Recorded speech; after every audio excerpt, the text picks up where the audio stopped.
নিউহামের green street শুধুমাত্র east লন্ডনে নয়, সারা যুক্তরাজ্যের অন্যতম বৈচিত্র্যময় একটি রাস্তা। প্রায় 1 কিলোমিটারের এই রাস্তাতে আছে প্রায় 100 ভাষাভাষী মানুষের অবস্থান। আমরা এখন দাঁড়িয়ে আছি গ্রিন স্ট্রিটের যে বিখ্যাত কুইন্স মার্কেটের সামনে।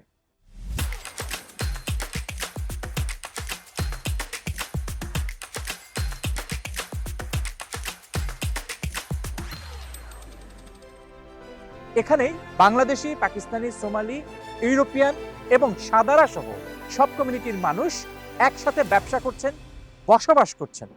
আজকে আমরা এখানে এসেছি একটি বিশেষ কারণ সামনে নির্বাচন এবং যুক্তরাজ্যের ডেমোগ্রাফিতে অনেক পরিবর্তন হয়েছে, ঠিক যেমনটি পরিবর্তন হয়েছে নিউহামের।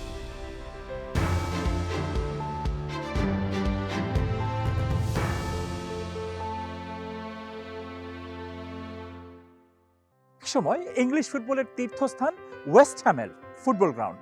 এখানেই খেলেছেন বিশ্ববিখ্যাত ইংলিশ ফুটবলার ববি মুর কিংবা আর্জেন্টিনার জাভিয়ার মাসচারানো, কার্লোস তাভেজ সহ পৃথিবীর শত শত বিখ্যাত ফুটবলাররা। সময়ের প্রয়োজনে এখানে আর সেই ফুটবল মাঠটি এখন নেই।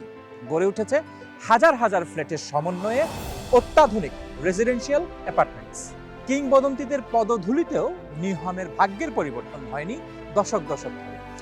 এখনো এই 2026 সালেও দরিদ্রতার হিসাবে শিশু দরিদ্রতার হার লন্ডনের মধ্যে নিউহামে সবচেয়ে বেশি। সোশ্যাল হাউজিং নিশ্চিতকরণ অথবা কস্ট অফ লিভিং ক্রাইসিস মোকাবেলায় নিউহামের অবস্থান তলানিতে।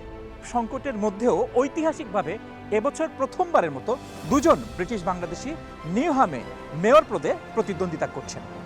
পাশাপাশি বিভিন্ন রাজনৈতিক দল অথবা ইন্ডিপেন্ডেন্ট হয়ে অনেক বেশি সংখ্যক বাংলাদেশিরা প্রতিদ্বন্দ্বিতা করছেন কাউন্সিলর পদপ্রার্থী হয়ে। নিউহামের এক্সিকিউটিভ মেয়র প্রার্থীরা কি প্রতিশ্রুতি দিচ্ছেন, এখানকার ভোটার যারা আছেন তাদের প্রত্যাশাই বা কি, এবং আমাদের দর্শকদের ভাবনা কি জানতে চোখ রাখুন লোকাল ইলেকশন 2026 নিয়ে চ্যানেলসের নিয়মিত আয়োজন ই ফ্ল্যাশ 2026।